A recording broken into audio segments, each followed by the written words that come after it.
El golpe metálico retumbó dentro del túnel vacío, seco y persistente, como si alguien trabajara solo en lo profundo. El minero detuvo su paso. Los demás ya habían subido, dejando el corredor desierto, pero él juró haber escuchado su nombre susurrado en la penumbra. Encendió de nuevo la lámpara. La luz tembló sobre las paredes húmedas, revelando marcas de herramientas y polvo suspendido. No había nadie. El aire, pesado, le presionaba el pecho. Dio un paso atrás, pero el eco regresó, un martilleo más cercano, irregular, como uñas golpeando contra hierro. El silencio se convirtió en compañía insoportable. Pensó en gritar, pero la garganta se le cerró. Corrió hacia la salida, buscando la luz débil que siempre quedaba en la boca del túnel. El resplandor parpadeó una vez, luego desapareció, como si alguien lo hubiera apagado con las manos. Quedó sumido en la negrura total. Respiraba con fuerza, el sudor resbalaba por su espalda. El martilleo continuó, ahora justo detrás de él, acompasado a sus latidos. La voz del narrador lo acompaña: suscríbete para escuchar lo que ocurrió con estos hombres. Y dime, ¿qué secretos guarda la mina más cercana a tu ciudad? El silencio tras el apagón se rompió cuando un grupo de obreros volvió a reunirse frente a la entrada. Eran hombres curtidos, cansados, obligados a descender cada noche con el mismo gesto resignado. Las lámparas colgaban de sus cascos, iluminando apenas los rostros cubiertos de polvo. Nadie hablaba demasiado. El sonido de las botas sobre la grava anunciaba que el turno nocturno comenzaba. Los capataces caminaban delante, indiferentes, con las listas de nombres en la mano. Eran figuras rígidas, acostumbradas a dar órdenes sin escuchar respuestas. El grupo obedecía sin discutir, porque discutir significaba perder el jornal. El aire alrededor ya era espeso, cargado de partículas metálicas que se pegaban en la lengua. Respirar era como tragar óxido. El narrador los siguió con la mirada mientras se adentraban en la boca de la mina. Las linternas dibujaban un hilo de luz que descendía lentamente, serpenteando por el túnel principal. Los hombres avanzaban más abajo de lo habitual, guiados por la decisión de los capataces. Nadie preguntaba por qué. En las minas, las preguntas costaban caro. Uno de los obreros, delgado, masculló entre dientes que la deuda con la cooperativa seguía aumentando. Sus compañeros lo escucharon en silencio. Todos sabían que el sindicato ya no intervenía. El sindicato había sido comprado por los mismos ingenieros que nunca bajaban al subsuelo. Esa traición flotaba en el aire como polvo invisible. Otro obrero, García, golpeó la pared con la punta del pico y dijo que el metal estaba muriendo, que las vetas buenas se habían agotado hacía años. El eco de su voz se perdió en los corredores. Nadie respondió, pero varios miraron al capataz, esperando alguna reacción. El capataz no se detuvo. Solo levantó el brazo para acelerar el paso. El descenso se volvió más pronunciado. El aire estaba más caliente, más áspero. Algunos se secaban el sudor con las mangas, otros murmuraban plegarias cortas para que el turno terminara sin accidentes. La superstición era común, en cada familia había historias de hombres que entraron y nunca volvieron a salir. El narrador se detuvo en la tensión entre ellos. Había resentimientos viejos. Algunos acusaban a los capataces de quedarse con parte del jornal. Otros recordaban que los ingenieros nunca descendían, que observaban desde oficinas limpias, mientras los mineros se hundían cada noche en la tierra. Ese resentimiento no se gritaba, pero se sentía en cada mirada. Delgado volvió a hablar, esta vez más fuerte. Dijo que no entendía por qué debían ir tan hondo. El capataz lo ignoró. Otro obrero lo mandó callar, temiendo que la queja le costara el puesto.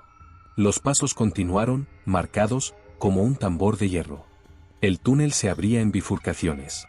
Los capataces eligieron el camino más oscuro, uno que muchos no reconocían. El suelo estaba húmedo y resbaladizo. El olor metálico se mezclaba con un hedor agrio, como de agua estancada. Algunos tosieron. El narrador resaltó que cada movimiento de los hombres parecía cargado de memoria. Cada golpe del martillo, cada respiración pesada, era una repetición de generaciones enteras que habían vivido y muerto bajo la tierra. El peso no era solo físico, era histórico. García comentó que hacía semanas no veía a los ingenieros. Otro obrero respondió que se habían marchado a la ciudad a firmar contratos nuevos. Un tercero dijo que era mentira, que en realidad habían escuchado algo en las galerías antiguas y habían prohibido a los obreros acercarse. El rumor encendió murmullos inquietos. El capataz volvió a levantar el brazo, exigiendo silencio. El grupo siguió descendiendo. El aire estaba tan pesado que hablar se volvió esfuerzo. Solo se escuchaban las botas arrastrándose sobre la roca y el roce de herramientas colgadas de los cinturones. Un murmullo de cansancio recorría la fila.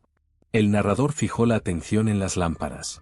La luz era frágil, incapaz de atravesar la densidad del polvo. Cada paso parecía arrastrarlos más lejos de cualquier salida. Los hombres lo sabían, pero continuaban. Continuaban porque no había alternativa.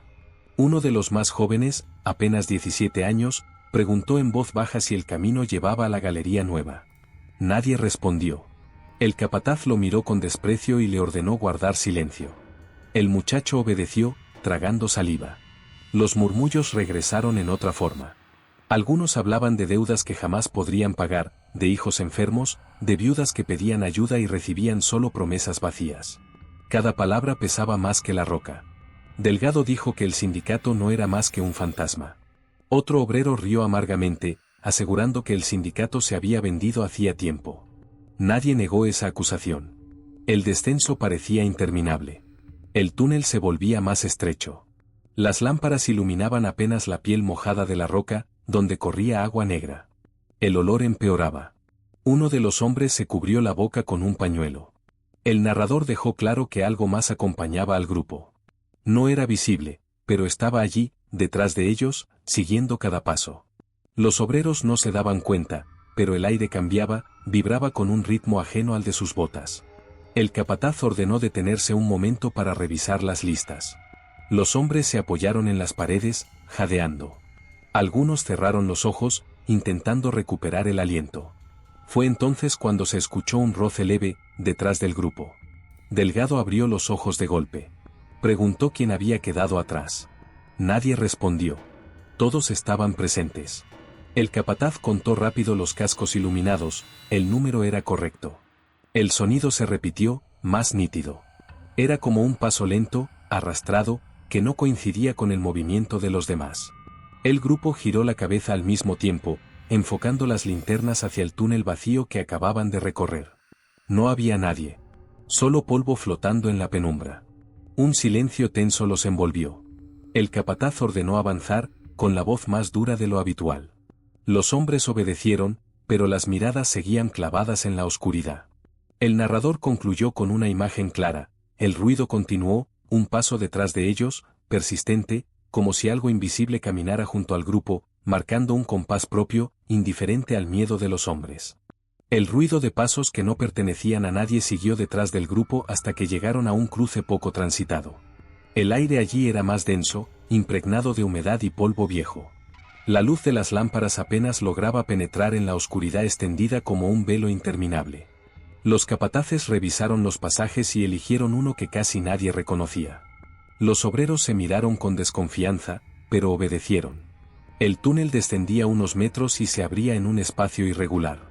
Allí, al fondo, encontraron una sección bloqueada por maderas cruzadas, clavadas en forma de barrera improvisada. Los tablones estaban ennegrecidos por el tiempo, con manchas de humedad que parecían sangre seca.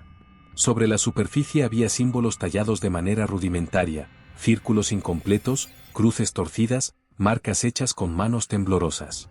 El grupo se detuvo en silencio. Nadie esperaba ver esa pared sellada.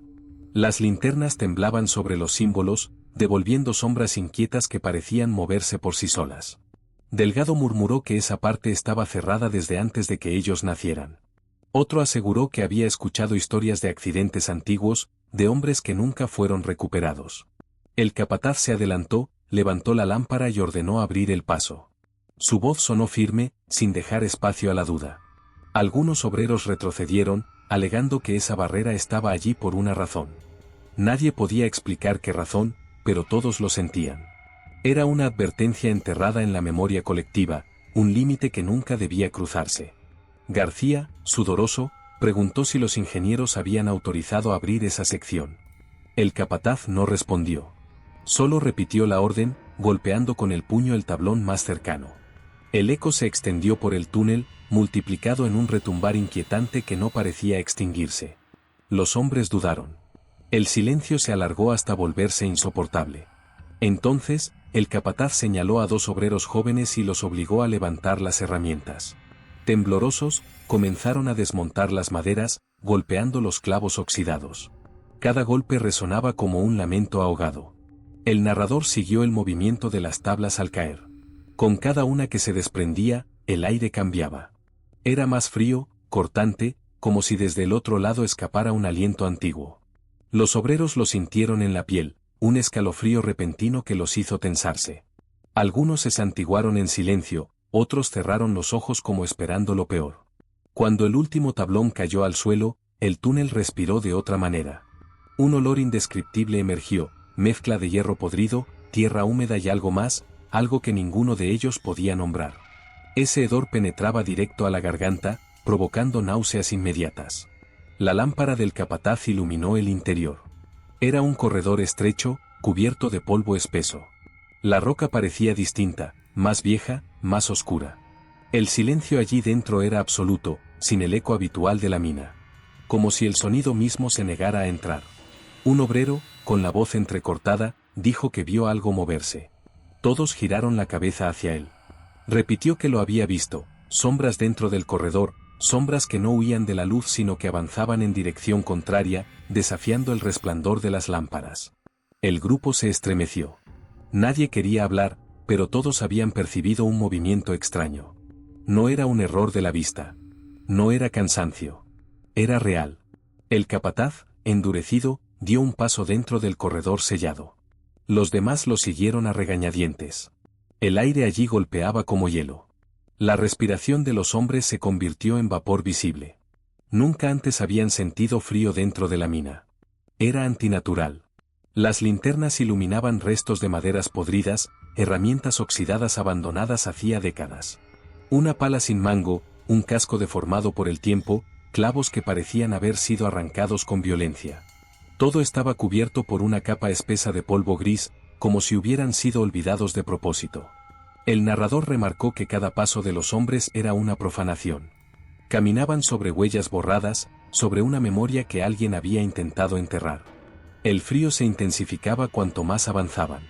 Los rostros estaban tensos, los ojos abiertos de par en par, los labios apretados. De repente, una lámpara titiló y se apagó. El obrero que la llevaba comenzó a gritar, convencido de que algo le rozaba el brazo. Los demás levantaron sus luces, pero no vieron nada. El capataz lo insultó y le ordenó callar. El hombre temblaba, jurando que no había imaginado el contacto. El grupo siguió caminando. El pasillo parecía no terminar nunca, y cada metro que avanzaban los alejaba de lo conocido. El eco de los pasos era diferente. En lugar de resonar contra la roca, se apagaba de inmediato, como absorbido por algo blando, invisible. Delgado murmuró que no debieron abrir esa parte. Nadie lo contradijo. Incluso el capataz, aunque no lo admitiera, estaba más rígido que antes, caminando demasiado rápido, como queriendo salir pronto del corredor. De pronto, escucharon un sonido lejano, como si algo golpeara débilmente desde las paredes. Era un martilleo suave, irregular. Todos se detuvieron al mismo tiempo. El ruido continuó, cada vez más cerca.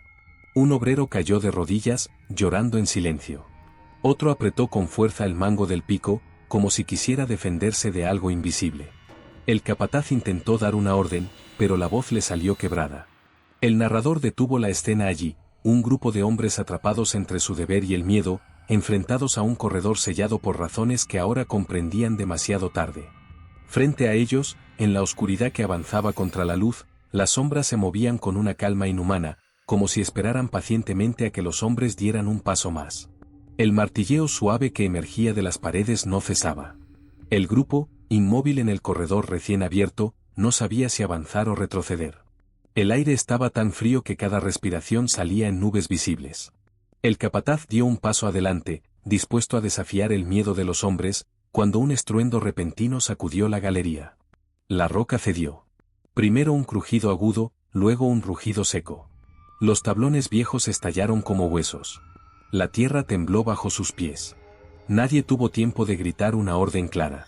La oscuridad se llenó de polvo y piedras que caían en cascada. El corredor entero vibraba como si la montaña se cerrara sobre ellos. Varios obreros corrieron hacia atrás, otros quedaron atrapados bajo la avalancha parcial. El sonido del derrumbe ahogaba las voces. El aire se volvió espeso, sofocante. Lámparas rodaron por el suelo, algunas se apagaron de inmediato. Lo que antes era un corredor estrecho quedó dividido en dos partes, un grupo reducido adelante, otro atrás, separados por una masa de roca fresca que bloqueaba el paso. El narrador siguió a los que quedaron atrapados en la oscuridad. Sus respiraciones eran rápidas, desordenadas, cada inhalación un esfuerzo doloroso. Tosían polvo, escupían sangre mezclada con tierra. Algunos gritaban nombres de compañeros, otros apenas podían articular palabras. La confusión era total. Un obrero, delgado, gritaba desde el otro lado. Su voz llegaba apagada, como enterrada bajo capas de piedra. Respondieron varios al mismo tiempo, pero pronto las voces comenzaron a apagarse. La pared de roca absorbía el sonido, tragándolo como si nunca hubiera existido. Los atrapados encendieron de nuevo sus lámparas, temblorosas, débiles. La luz reveló un espacio reducido, cargado de polvo suspendido. No había salida visible. Intentaron remover piedras con las manos, pero la masa era demasiado grande. La desesperación se reflejaba en los ojos abiertos, brillantes por el sudor y el terror. Uno de ellos, García, comenzó a golpear con el pico la roca, cada golpe seco, desesperado. Los demás lo imitaron por momentos, pero el eco que regresaba era extraño, como si golpearan contra algo hueco en lugar de sólido. Ese eco los hizo detenerse. El silencio posterior fue más terrible que el derrumbe. Se escuchaban solo respiraciones rápidas, casi jadeos. Entonces, algo más apareció. No era un sonido fuerte, sino un roce suave, como de telas arrastrándose entre piedras. Provenía del interior del derrumbe, justo detrás de ellos. Un obrero levantó la lámpara, buscando el origen. No había nada. Sin embargo, el roce volvió, más cerca. Era un movimiento que no correspondía a ninguno de ellos. El miedo se transformó en pánico silencioso. Nadie quería ser el primero en hablar. Finalmente, uno murmuró que había algo con ellos. Las palabras se clavaron en la mente de todos. Era una sospecha que ninguno había querido decir en voz alta. Ahora se volvió certeza compartida. El narrador se detuvo en los gritos que intentaron lanzar y que se quebraban en la garganta. La oscuridad no devolvía eco, absorbía todo, incluso la voz humana. Algunos golpeaban las paredes con las manos, otros rezaban con los labios temblorosos. Cada sonido parecía despertar al roce invisible. De pronto, uno de los hombres gritó con todas sus fuerzas. Su voz se cortó de inmediato, como si alguien hubiera puesto una mano sobre su boca. La lámpara más cercana se agitó, iluminando apenas una silueta que se inclinaba sobre él. Luego, nada. Solo un hueco vacío donde antes estaba. Los demás retrocedieron, tropezando unos con otros. El polvo se levantaba en nubes gruesas. El aire se hizo más pesado aún, como si faltara oxígeno. Respirar era doloroso. García, con la lámpara temblando en sus manos, murmuró que había visto algo moverse entre las piedras. No era humano, no era sombra, pero se arrastraba con calma, acercándose a ellos con cada segundo. Nadie respondió. El miedo les había robado la voz. Otro hombre intentó correr hacia la roca sellada, golpeando con el hombro como si pudiera atravesarla. Se abrió la frente de inmediato. Cayó al suelo, sangrando, gritando con desesperación. La sangre se mezcló con el polvo, formando manchas oscuras en la tierra. El narrador describió cómo el silencio volvía una y otra vez después de cada grito. No era un silencio natural, sino uno impuesto, denso, aplastante. Cada vez que alguien gritaba, la oscuridad lo apagaba, como si exigiera obediencia. Uno de los atrapados se dejó caer de rodillas, llorando en silencio. Otro lo levantó de los brazos, sacudiéndolo, exigiendo que no se rindiera. Pero sus palabras eran huecas, sin esperanza. Todos sabían que la salida estaba cerrada y que algo más se movía en la penumbra con ellos. Las lámparas comenzaron a parpadear.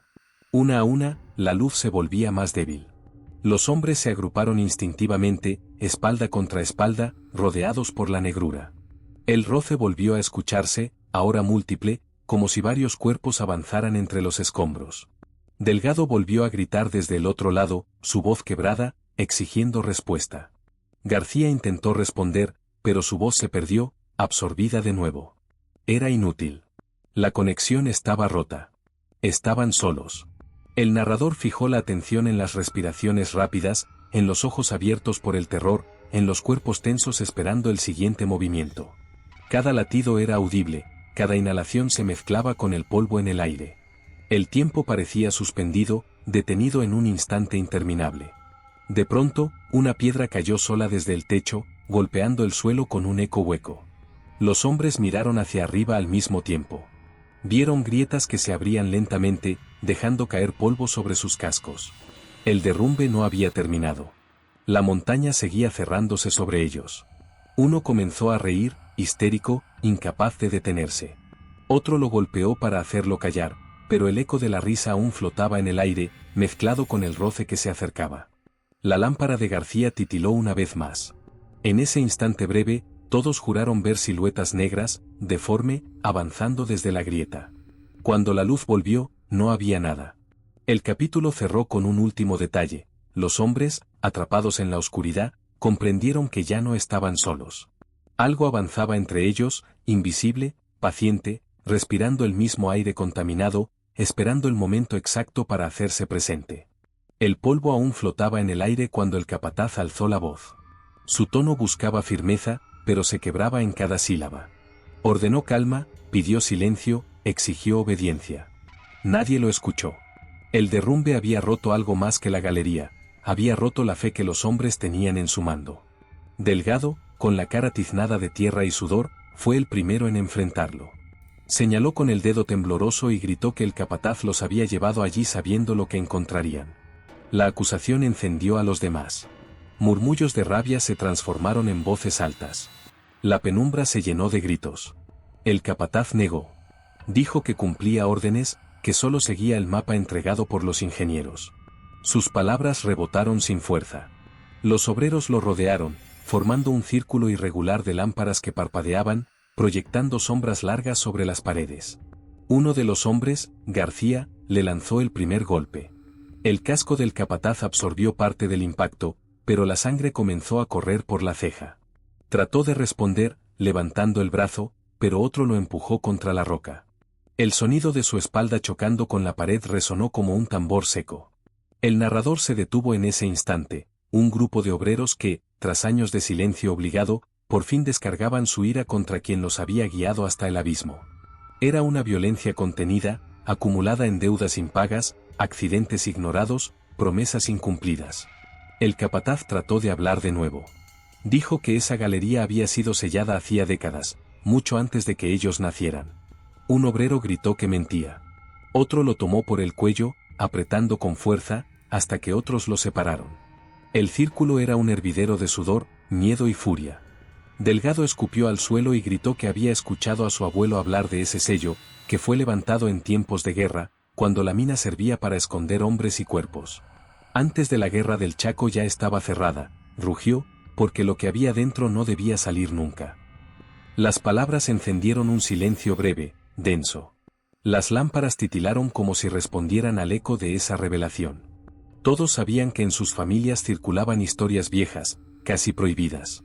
Nadie las repetía por miedo o vergüenza, pero estaban allí, dormidas, listas para despertar. El capataz, tambaleante, negó de nuevo. Juró que no sabía nada. Juró que los ingenieros habían marcado la ruta. Pero sus palabras no tenían peso. Cada gesto suyo parecía el de un hombre descubierto, atrapado. El narrador describió los rostros de los obreros, sudor corriendo por las mejillas, ojos desorbitados por el cansancio y la tensión, puños cerrados listos para golpear otra vez. Eran cuerpos agotados, pero sostenidos por una rabia vieja, transmitida de generación en generación. Uno de los hombres gritó que ya no seguirían más órdenes. Otro levantó el pico, dispuesto a romper el casco del capataz. Fue Delgado quien lo detuvo, poniendo la mano sobre el brazo alzado. No por compasión, sino porque algo más comenzaba a escucharse en el fondo del corredor. Era un murmullo. No una voz clara, sino un rumor de respiraciones múltiples, entrecortadas. Venía desde la oscuridad recién abierta, donde las sombras parecían avanzar contra la luz. Los hombres callaron de inmediato. El capataz, jadeante, también giró la cabeza hacia ese lugar. El silencio posterior fue peor que la violencia. Todos esperaban que el ruido cesara. No cesó. Se volvió más nítido, un conjunto de pasos desacompasados, como de cuerpos torpes que se arrastraban. Las lámparas parpadearon. Una se apagó. El obrero que la llevaba gritó y se pegó contra la pared, suplicando que la encendieran de nuevo. Cuando lo lograron, sus manos temblaban como ramas secas. El narrador describió el efecto en el grupo. El miedo se mezclaba con la ira, creando una tensión insoportable. Algunos querían huir, otros estaban demasiado cansados para moverse. El capataz trató de aprovechar la confusión para recuperar control. Dijo que debían mantenerse juntos, que el derrumbe podía repetirse, que solo él conocía el camino de regreso. Pero sus palabras fueron recibidas con miradas de odio. Nadie confiaba ya en él. Era un líder roto, un hombre vacío. Su autoridad se había pulverizado como el polvo suspendido en el aire. Delgado habló de nuevo. Dijo que no había regreso. Que las maderas y los símbolos habían sido advertencias claras. Que el capataz los había guiado a un lugar sellado con razón. Varios lo apoyaron, golpeando el suelo con las botas, repitiendo su frase como un veredicto. El capataz retrocedió un paso. Su casco brillaba bajo las luces parpadeantes, su rostro estaba desencajado, entre miedo y rabia. Intentó negar por última vez, pero la voz le salió quebrada, casi un susurro. El narrador señaló cómo, en ese instante, todos comprendieron que no habría salida fácil. Estaban atrapados con un hombre en quien no confiaban y con algo más, oculto en la oscuridad, que avanzaba lentamente hacia ellos. Un golpe repentino interrumpió la tensión. Una piedra cayó desde el techo, estrellándose contra el suelo. El eco se extendió, multiplicado, como si toda la galería replicara el mismo sonido. El grupo se agitó, levantando las lámparas hacia arriba, esperando otro derrumbe. Fue entonces cuando lo vieron. Entre la penumbra y la luz temblorosa, apareció una figura desconocida. No era un obrero, no llevaba casco ni herramientas. Su silueta era alta, alargada, deformada por el parpadeo de las lámparas. Estaba quieta, observando, como si hubiera estado allí desde siempre, esperando el momento de mostrarse. Los hombres contuvieron el aliento. Nadie habló. El capataz, con la sangre corriendo por la ceja, bajó la vista, incapaz de sostenerla. El capítulo terminó con ese silencio, interrumpido solo por las lámparas que parpadeaban, iluminando y ocultando a la figura al mismo tiempo, como si la mina misma dudara entre revelarla por completo o mantenerla en secreto. El silencio tras la aparición de la figura duró segundos interminables. Ninguno de los hombres se movió. El polvo seguía cayendo en partículas finas, atrapando la luz débil de las lámparas. Entonces, sin aviso, el aire se llenó de un murmullo bajo, como si decenas de gargantas hablaran desde las paredes mismas. Los obreros se miraron entre sí, buscando confirmación de que no estaban perdiendo la razón. Eran voces, sin duda. Algunas sonaban como gritos lejanos, otras como lamentos apagados. Había nombres pronunciados a medias, palabras incompletas, órdenes antiguas que nadie entendía del todo. Uno de los hombres dio un paso atrás. Otro encendió su lámpara con más fuerza, apuntando hacia el túnel vacío. El murmullo creció. Era imposible ubicar su origen. No venía de un punto, sino de todas partes a la vez, de los túneles, del techo, del suelo. El narrador se detuvo en el temblor de sus manos. Ninguno quería ser el primero en decirlo, pero todos pensaban lo mismo, eran las voces de los obreros desaparecidos. Los 41 que nunca habían regresado. El capataz, con la sangre seca en la frente, trató de imponer calma. Dijo que seguramente había sobrevivientes atrapados en cámaras colapsadas, que era su deber avanzar para rescatarlos. Pero nadie le creyó. Su voz sonaba forzada, rota. El círculo de hombres lo observaba con un desprecio apenas contenido. Delgado tomó la palabra. Afirmó que esas no eran voces vivas, que lo que escuchaban no podía ser humano. Señaló que las lámparas parecían apagarse cada vez que los murmullos aumentaban. Como si algo invisible absorbiera la energía de las llamas. El grupo se dividió de inmediato. Algunos apoyaron la idea del rescate, aferrados a la esperanza de encontrar compañeros vivos. Otros exigieron retroceder y salir de inmediato, convencidos de que algo más los esperaba en la profundidad. La discusión subió de tono. Las voces de los hombres se mezclaron con las voces enterradas, creando un caos imposible de separar. Un obrero golpeó la pared con el mango del pico para acallar a los demás. El sonido retumbó, pero en lugar de ahogar los murmullos, los intensificó. Ahora eran más claros. Se escuchaban frases enteras, súplicas de ayuda, advertencias repetidas, canciones cortadas por respiraciones agónicas. El narrador señaló cómo, en medio de ese coro espectral, algunos comenzaron a reconocer nombres familiares. Uno juró haber oído la voz de su padre, muerto años atrás en un derrumbe. Otro afirmó que su hermano, desaparecido sin rastro, lo llamaba desde la oscuridad. La tensión creció. Los hombres se empujaban, divididos entre la necesidad de avanzar y el instinto de escapar. Cuando uno de ellos se giró hacia la salida, encontró que el camino estaba bloqueado. No por piedras nuevas, sino por un muro de tierra compacta que no recordaban haber visto. Era como si la galería se hubiera cerrado sola, borrando el trayecto por el que habían llegado. Los gritos estallaron. Golpearon con picos y palas, pero la pared no cedía. Era sólida, como si llevara allí décadas. El aire se volvió más pesado. El murmullo de las voces aumentó hasta convertirse en un clamor que vibraba en los huesos. El capataz insistió en que debían mantener la calma. Dijo que si el camino estaba cerrado, había otros accesos más abajo. Que las galerías estaban conectadas como un laberinto. Sus palabras no convencieron a nadie. La desesperación comenzaba a reemplazar cualquier lógica. Uno de los hombres cayó de rodillas, tapándose los oídos. Juraba que las voces le hablaban directamente, repitiendo su nombre una y otra vez. Otros comenzaron a escuchar lo mismo. No eran ya murmullos colectivos, sino susurros personales, íntimos, que desgarraban la mente de cada uno. El narrador describió cómo las lámparas temblaban cada vez que alguien escuchaba su propio nombre.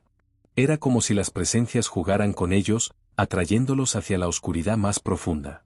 Delgado, firme, dijo que debían decidir en ese instante, o avanzaban juntos, enfrentando lo que fuese, o morían separados en un túnel sin salida.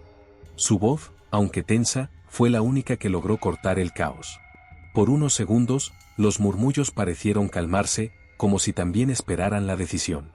El capataz intentó retomar el control, señalando que era él quien debía guiar. Pero un obrero lo empujó al suelo y lo llamó traidor. La autoridad estaba muerta. Lo único que quedaba era la fuerza del grupo. Finalmente, tras gritos y empujones, decidieron avanzar. No por valentía, sino porque el retroceso era imposible. El muro de tierra permanecía intacto, como un recordatorio de que no había regreso. El narrador siguió el movimiento lento de los hombres, adentrándose en la galería sellada. Cada paso era acompañado por el eco de las voces enterradas, que no cesaban, que se multiplicaban, que parecían guiar sus movimientos. El aire se volvió aún más frío. El olor indescriptible de antes regresó, más fuerte, como una mezcla de hierro oxidado y carne húmeda. Algunos vomitaron al sentirlo. Otros cubrieron sus bocas con telas, sin lograr detener el hedor. De pronto, las voces cambiaron. Ya no eran súplicas ni advertencias. Ahora reían. Una risa seca, disonante, que retumbaba en cada rincón de la galería. Los hombres se detuvieron de golpe, paralizados. El sonido era insoportable, como si se burlara de su desesperación. El narrador se detuvo en el rostro del capataz. Estaba pálido, sus ojos perdidos, sus labios moviéndose sin emitir sonido. Cuando al fin habló, lo hizo apenas audible. Dijo que esas risas las había escuchado antes, muchos años atrás, cuando aún era aprendiz en la mina. Nadie quiso creerlo, pero su temblor lo delataba. Los obreros comenzaron a avanzar más rápido, empujados por el pánico. Cada metro que recorrían era acompañado por carcajadas más intensas, como si las paredes mismas se burlaran de ellos. El suelo comenzó a vibrar. Pequeñas piedras cayeron desde el techo. Algunos tropezaron, otros levantaron las lámparas para evitar que se apagaran. El eco de las risas se volvió insoportable, un coro grotesco que los envolvía. Fue entonces cuando lo vieron, en la pared del fondo, apenas iluminada, había una inscripción grabada en la roca. No era un símbolo cualquiera, sino una serie de marcas que parecían letras antiguas. El capataz murmuró que era un aviso, un cierre ritual, algo que jamás debió romperse. El capítulo cerró con los hombres inmóviles frente a esa inscripción, mientras las voces enterradas reían con una fuerza inhumana, como si celebraran el regreso de presas atrapadas en un juego del que no habría salida. El hallazgo de las inscripciones no calmó a los hombres. Por el contrario, encendió un miedo más profundo, uno que ya no podía ocultarse tras la máscara de la disciplina. La galería parecía cerrarse a su alrededor, respirando con ellos, alimentándose de cada palabra que pronunciaban. Las voces enterradas continuaban, a veces claras, a veces apenas un murmullo. Pero lo peor no eran los sonidos, era la certeza de que el tiempo se había roto allí dentro. Que estaban caminando en una historia que se repetía, como si las paredes mismas hubieran sido testigos de sacrificios antiguos. El capataz, exhausto, todavía intentaba ordenar el avance. Sin embargo, algunos mineros habían comenzado a mirarse con desconfianza.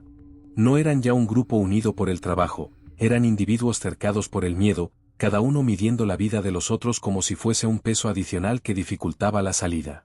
Uno de ellos, un hombre delgado con cicatrices en las manos, susurró que conocía un atajo hacia la superficie. Lo había visto años atrás, cuando un derrumbe lo obligó a explorar solo. Nadie sabía si mentía, pero su promesa encendió la chispa del egoísmo. Un pequeño grupo de 4 decidió seguirlo, sin consultar al resto. El narrador observó cómo se apartaban lentamente, ocultando sus lámparas bajo chaquetas para no llamar la atención. Su huida era un acto de traición abierto, abandonar a los compañeros en medio de un encierro que ya parecía ritual. Cuando los demás lo advirtieron, estalló la violencia. Gritos, insultos, amenazas. Las lámparas se agitaban, proyectando sombras deformes en las paredes húmedas. Los hombres, embrutecidos por años de explotación, se lanzaron unos contra otros con la misma furia que habían descargado siempre en las cantinas, en las huelgas, en las revueltas reprimidas. El aire se llenó de golpes secos, de cuerpos cayendo sobre la grava. Nadie escuchaba al capataz, que trataba de imponer orden a gritos. El eco multiplicaba las voces hasta volverlas irreconocibles, como si fueran espectros los que se insultaban en lugar de hombres vivos. En medio de la confusión, un joven, apenas un aprendiz, con rostro aún imberbe, intentó detener la pelea. Se interpuso entre 2 mineros armados con picos, alzó las manos, pidió calma. Fue un gesto inútil. Uno de los hombres, cegado por la rabia, descargó el filo sobre él. El golpe no fue intencional al principio, pero el resultado fue irreversible. La herramienta se hundió en su costado y la sangre brotó de inmediato, oscura bajo la luz temblorosa de las lámparas. El muchacho cayó al suelo, con un gemido ahogado. La galería se estremeció, como si hubiese recibido la ofrenda que esperaba. Los presentes guardaron silencio un instante. El capataz dio un paso al frente, pero nadie se movió para ayudar al joven. La sangre se expandía lentamente sobre la tierra, marcando un sendero rojo que parecía absorberse en las grietas del suelo. El narrador señaló el estremecimiento colectivo. Aquello no era un accidente aislado. Era la repetición de una historia que el pueblo conocía demasiado bien. Los hombres siempre habían sido sacrificados en nombre del trabajo, de la ambición ajena, de guerras que no les pertenecían. Desde la guerra del Chaco hasta las huelgas reprimidas, la sangre obrera siempre había sido absorbida por la tierra sin justicia ni memoria. El joven agonizaba, con los ojos abiertos hacia la oscuridad. Sus labios se movieron, pero no emitieron palabras claras. Algunos creyeron escuchar un murmullo que no venía de su garganta, sino de las voces enterradas, como si el muchacho hubiera sido reclamado de inmediato por aquello que habitaba en la mina. El asesino retrocedió, temblando. Juraba que no había querido hacerlo, que la oscuridad lo había confundido. Pero los demás lo rodearon con miradas de odio. La traición ya no era solo la huida, ahora era también el derramamiento de sangre propia. Algunos quisieron castigarlo allí mismo, levantar el pico contra él. Otros lo defendieron, diciendo que matar a un segundo obrero solo sumaría más muerte inútil. El grupo estaba roto. Cada decisión era un abismo. Las voces en los túneles se intensificaron. Reían, cantaban, repetían los nombres de los presentes con una claridad perturbadora. Era como si celebraran la fractura humana, como si todo hubiera sido diseñado para llevarlos a ese punto exacto, traicionarse, matarse, repetir la condena de generaciones enteras. El capataz, desesperado, ordenó que levantaran el cuerpo del joven. Nadie obedeció. El cadáver quedó en el suelo, iluminado apenas por una lámpara que parpadeaba. La sangre seguía fluyendo, formando un surco que parecía señalar un camino invisible hacia lo profundo. Delgado habló entonces. Dijo que aquello era una señal, la mina pedía sacrificios, como siempre lo había hecho. Que la historia no era solo trabajo y explotación, sino también ofrenda, sangre entregada para que el suelo siguiera abriéndose. Sus palabras estremecieron a los demás. No porque creyeran en rituales, sino porque en lo más íntimo sabían que tenía razón. El narrador insistió en la repetición, lo que ocurría allí no era nuevo. Era un eco de todas las veces que los hombres habían sido llevados al matadero sin poder elegir. Los mineros muertos en accidentes evitables, los obreros fusilados en huelgas, los soldados enviados a guerras ajenas. Siempre eran ellos, siempre eran olvidados. La violencia no cesó del todo. 2 de los que habían intentado escapar fueron golpeados hasta quedar inconscientes. El asesino del joven fue desarmado y atado con sogas improvisadas. Pero nada de eso devolvió la cohesión al grupo. La desconfianza había calado hondo. El cuerpo del aprendiz seguía allí, con la sangre ya seca en parte del suelo. Algunos no podían apartar la mirada. Otros la evitaban como si fuese un mal presagio. La galería olía ahora a hierro y muerte, mezclándose con el hedor indescriptible que había salido de la sección sellada. Finalmente, obligados por la certeza de que no había salida hacia atrás, continuaron avanzando. Lo hicieron en silencio, apenas con el sonido de las botas sobre la grava. Pero el narrador remarcó que ese silencio no era unión, sino distancia. Cada paso era una traición latente, cada sombra un posible enemigo. El capítulo cerró con la última imagen del joven en el suelo, abandonado, su sangre marcando un camino hacia el interior de la mina. Un recordatorio brutal de que la historia del pueblo siempre había estado escrita en sangre de obreros, sacrificados, explotados y olvidados en las entrañas de la tierra. El túnel parecía interminable. Cada paso era una ofensa contra la razón, avanzaban sin reconocer nada, como si hubieran traspasado la memoria misma de la mina.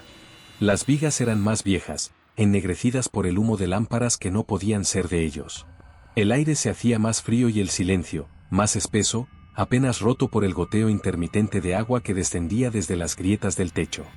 Los hombres caminaban con la respiración contenida, cargando aún la culpa de la traición y el cadáver abandonado. Nadie se atrevía a hablar. Solo el narrador describía los pasos, la vibración leve que parecía correr bajo la tierra, como un corazón oculto. De pronto, el túnel se ensanchó. No había advertencia, solo un vacío abrupto que se abrió ante sus lámparas. La galería se cortaba en seco, como si hubiese sido devorada. Frente a ellos, emergía un pozo vertical de dimensiones imposibles. El haz de las lámparas no lograba alcanzar el fondo. La oscuridad era tan densa que parecía absorber la luz, tragándola con lentitud. Los hombres se acercaron al borde con cautela. Una corriente de aire subía desde el abismo, helada, impregnada de un olor metálico, como hierro oxidado mezclado con ceniza. Nadie quería mirarlo demasiado tiempo, como si hacerlo fuese aceptar una invitación peligrosa. El capataz, con voz quebrada, ordenó mantener distancia. Pero era imposible apartar la mirada de aquel agujero. Había algo hipnótico en su negrura. Entonces comenzaron los sonidos. Primero débiles, luego más claros, golpes de metal contra piedra, repetitivos, acompasados. Eran sonidos de herramientas antiguas, picos y palas chocando en la roca, como si un ejército invisible siguiera trabajando en lo profundo. Los hombres se miraron, incrédulos. Sabían reconocer ese ritmo, era el mismo que habían escuchado durante años en sus propios turnos, el pulso mecánico del trabajo forzado. Pero no podía ser real. Esa parte de la mina no figuraba en ningún registro, y lo que se escuchaba no era eco de ellos. A los golpes se unió un murmullo. Voces que surgían desde el fondo, ascendiendo con la corriente helada. No estaban en castellano. Era un idioma más antiguo, quebrado por el eco. El narrador lo identificó, fragmentos en quechua, palabras olvidadas en la boca de hombres que nunca habían debido estar allí. El miedo se volvió casi insoportable. Algunos se persignaron, otros retrocedieron varios pasos. El capataz murmuró que aquello no era para ellos, que debían regresar. Pero uno de los obreros, un hombre joven con los ojos desorbitados, avanzó hasta el borde. «Están ahí abajo», susurró. Los demás lo miraron con rabia y terror. Pero él no se detuvo. Señaló hacia la oscuridad, como si la negrura le devolviera algo que los demás no podían ver. «Los 41», dijo, con voz firme. «Los hombres desaparecidos. No murieron. Están trabajando todavía». El silencio que siguió fue insoportable. Nadie quería creerlo, pero la certeza se instaló como un veneno. Aquellos nombres, repetidos en las cantinas, en las viudas, en las listas de difuntos mal archivados. ¿Podían estar vivos, ocultos en ese pozo? El narrador describió con detalle el rostro del obrero, no parecía un loco delirando. Sus ojos estaban fijos, iluminados por una fe repentina. Veía algo que los demás no podían, como si el pozo le hubiera mostrado una verdad prohibida. Algunos lo sujetaron, temiendo que se arrojara. El hombre forcejeó, gritando que debía bajar, que no podían dejarlos trabajando eternamente. Hablaba como si aquellos muertos hubiesen sido condenados a un turno sin final, esclavos de una tierra que nunca soltaba a sus hijos. El capataz intentó razonar, pero su voz sonaba hueca. Nadie confiaba en él ya. Los hombres se dividieron, unos creían que lo que veían y oían era un engaño de la mina, un eco del mal que los estaba devorando. Otros, en cambio, comenzaron a murmurar que quizás había un camino hacia abajo, que quizás podían encontrarlos y traerlos de vuelta. La tensión se hizo insoportable. El narrador recalcó la paradoja: estaban atrapados en un lugar que los conducía cada vez más hondo, y sin embargo la única salida parecía ser hundirse todavía más en el pozo. De pronto, un golpe más fuerte resonó desde el fondo, como si un pico hubiese partido la piedra con furia. Las voces en quechua se alzaron al unísono, formando un canto grave, antiguo, cargado de una solemnidad ritual. Era un coro imposible, un rezo que ascendía desde el abismo, pronunciado por gargantas que no podían pertenecer a hombres vivos. Las lámparas titilaron. El aire frío se volvió aún más denso, empujándolos hacia atrás. Pero el obrero que había visto a los 41 se inclinó otra vez sobre el borde. Juraba que los reconocía, que veía sus rostros iluminados en la penumbra, sudorosos, encadenados a un trabajo eterno. Algunos lo llamaron loco. Otros comenzaron a llorar en silencio, como si una verdad terrible hubiese sido confirmada.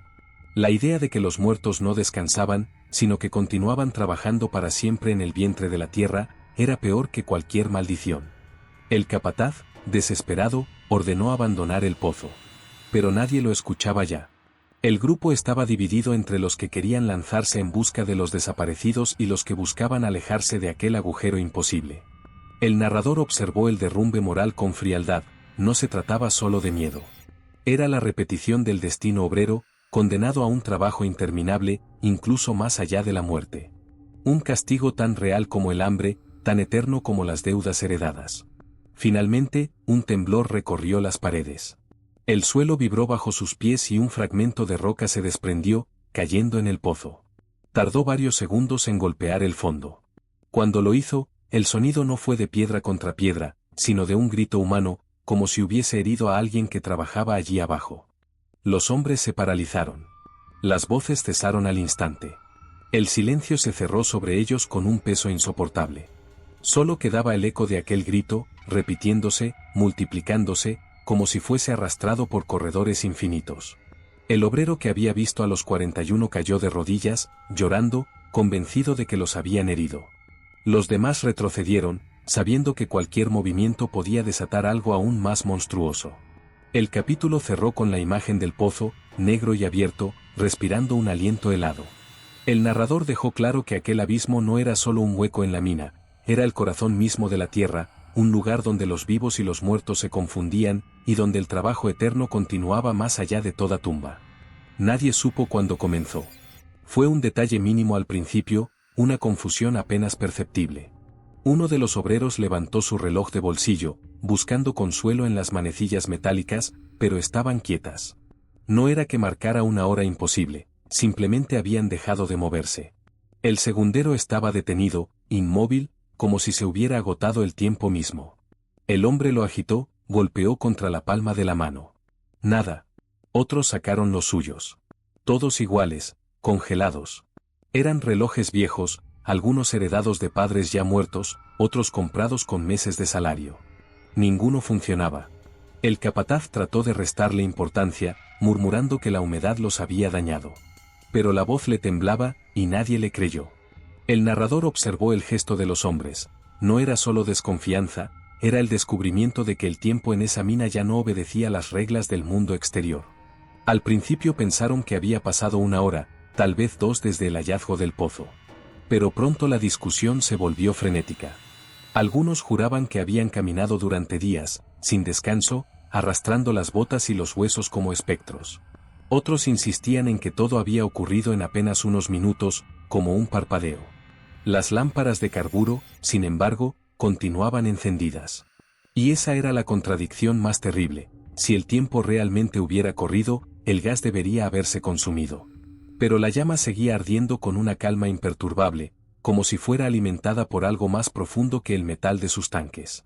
La confusión quebraba la cordura. Los hombres discutían, se insultaban. Unos acusaban a otros de haber dormido en secreto.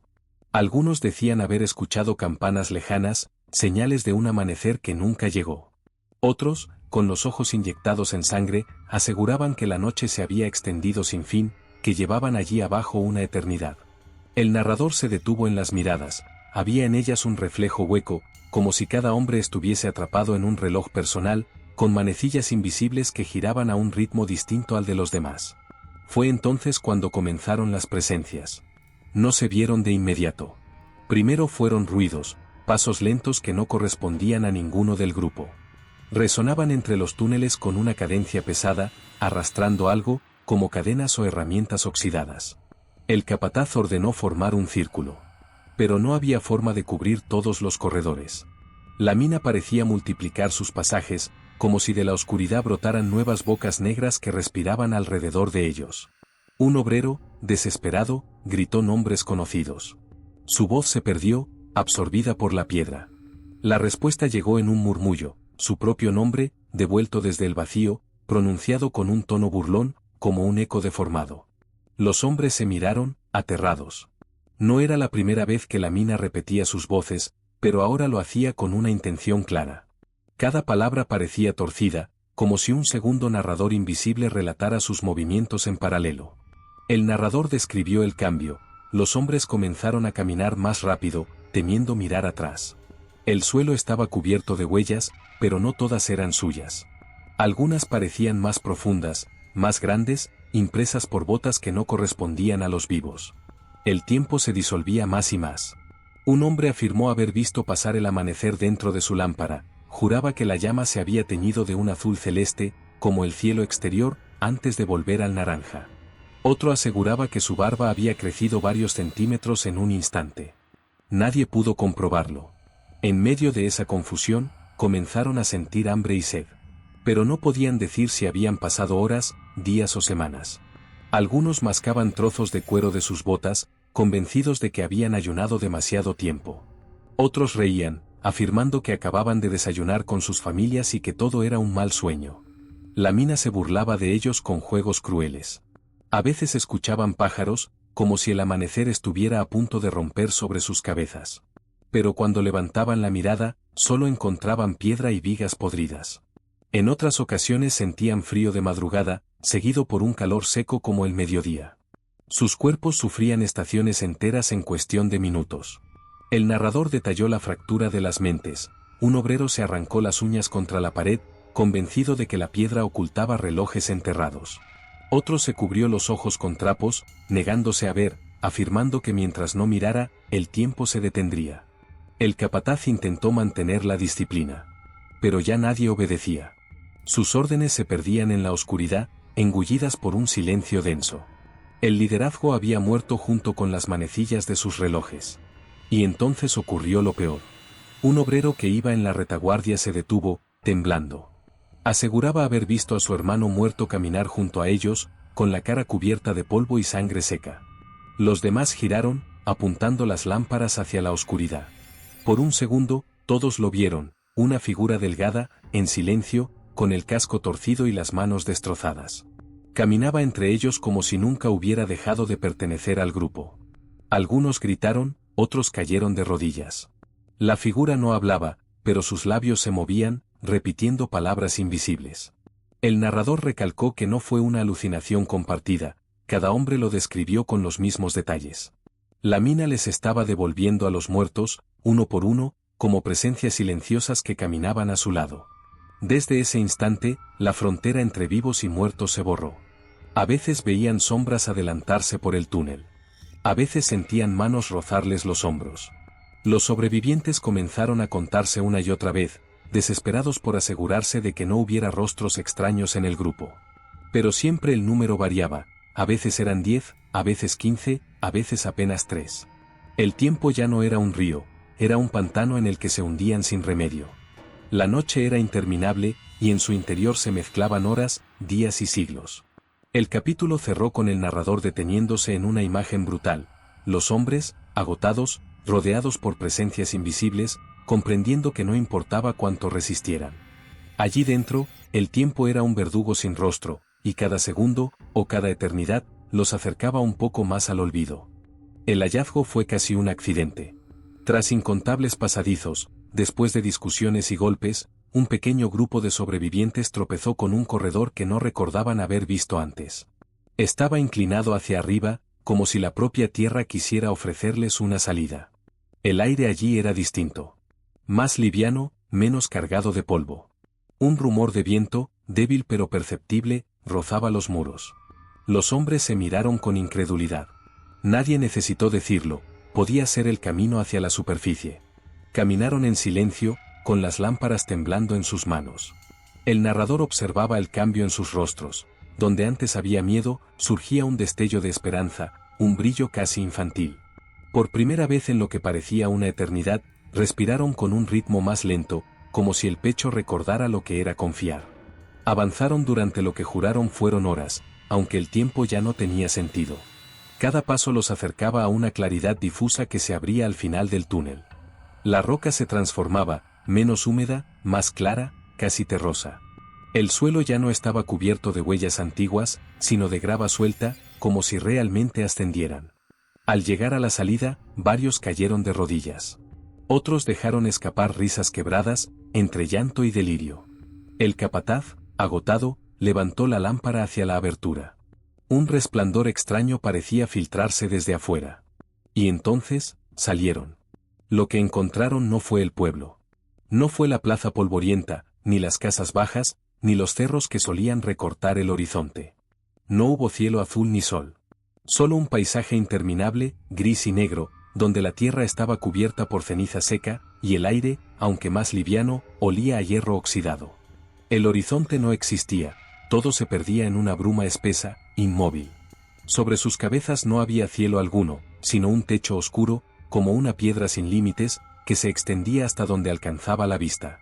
Era como si hubiesen atravesado la mina para entrar en otra mina, más vasta, sin muros ni vigas, un mundo subterráneo infinito. El silencio allí era absoluto. Ni grillos, ni viento, ni agua. Solo el rumor de sus propias respiraciones, multiplicadas por el eco de un espacio que parecía burlarse de ellos. Uno de los obreros cayó de rodillas, golpeando la tierra con las manos, implorando regresar. Otro comenzó a correr, perdiéndose entre la neblina, hasta que su figura se disolvió en la nada. Nadie lo volvió a ver. El capataz intentó hablar, pero su voz sonaba hueca, desprovista de autoridad. Era evidente que aquello no era la superficie. Era otra dimensión de oscuridad, un reflejo distorsionado del mundo. Una salida falsa, creada para alimentar la desesperación. El narrador se centró en los rostros, comprendían, al mismo tiempo, la magnitud de su condena. Habían escapado del laberinto interior solo para descubrir que no existía retorno. La mina los había tragado, no solo con tierra y piedra, sino con un universo paralelo donde jamás volverían a ver el sol. La desesperanza se volvió tangible. Algunos lloraban en silencio, otros murmuraban plegarias olvidadas. Hubo quien intentó regresar al túnel de donde habían salido, pero al girar la vista descubrió que la entrada había desaparecido. El corredor había sido devorado por la misma bruma que los rodeaba. La salida nunca había existido. Era una ilusión, un espejismo de esperanza. Los relojes, aún detenidos, parecían burlarse en sus bolsillos. Las manecillas muertas eran la prueba de que el tiempo mismo se había extinguido. Nadie sabría nunca cuánto durarían allí, porque en aquel lugar la eternidad no era una promesa, sino una condena. Un obrero joven, con la voz quebrada, preguntó si los recordarían en el pueblo. Nadie respondió. Todos sabían la verdad. La historia de los 41 hombres se perdería como las otras tragedias que alguna vez habían manchado de sangre las minas. Los vivos los olvidarían. Y ellos, atrapados en aquel no mundo, serían condenados a repetirse, a caminar entre cenizas sin rumbo, como sombras de un relato nunca contado. El narrador destacó el peso de la memoria. No había lápidas, ni cruces, ni canciones que guardaran sus nombres. Sus hijos, sus esposas, con el tiempo dejarían de pronunciar sus rostros. El pueblo, acostumbrado a los desaparecidos, levantaría nuevas cuadrillas, nuevos turnos, nuevas promesas. Y aquellos hombres, los 41, quedarían enterrados no solo bajo la roca, sino bajo el olvido. Las lámparas parpadeaban con una calma imposible, iluminando apenas un círculo en el polvo gris. El resto era vacío. Algunos intentaron caminar hacia la distancia, pero el suelo siempre era el mismo, repetido una y otra vez, como un escenario que se reescribía bajo sus botas. Uno de ellos dijo, con una voz tan baja que parecía venir del viento inexistente: la mina no se acaba nunca. Nadie discutió. Era la verdad. En el último intento de afirmarse, un obrero enterró su lámpara en el suelo, como quien planta una cruz. La llama siguió ardiendo, inmóvil, iluminando un punto fijo en la nada. Fue su único gesto de resistencia. Pero la mina no necesitaba aplastarlos ni derrumbarlos. Les había arrebatado algo más cruel: la certeza de que jamás volverían al mundo de los vivos, que su recuerdo se disolvería en el silencio. El narrador cerró con un tono fúnebre, casi un rezo: la mina se tragó a los 41 hombres y con ellos el eco de sus nombres. Nadie en el pueblo sabría nunca que existieron. Nadie recordaría sus voces, sus cuerpos ni sus sueños. La oscuridad no solo los había encerrado, los había borrado de la historia. Y así, en un paisaje donde no había cielo ni tierra verdadera, solo polvo y silencio, los hombres comprendieron que la salida no existía.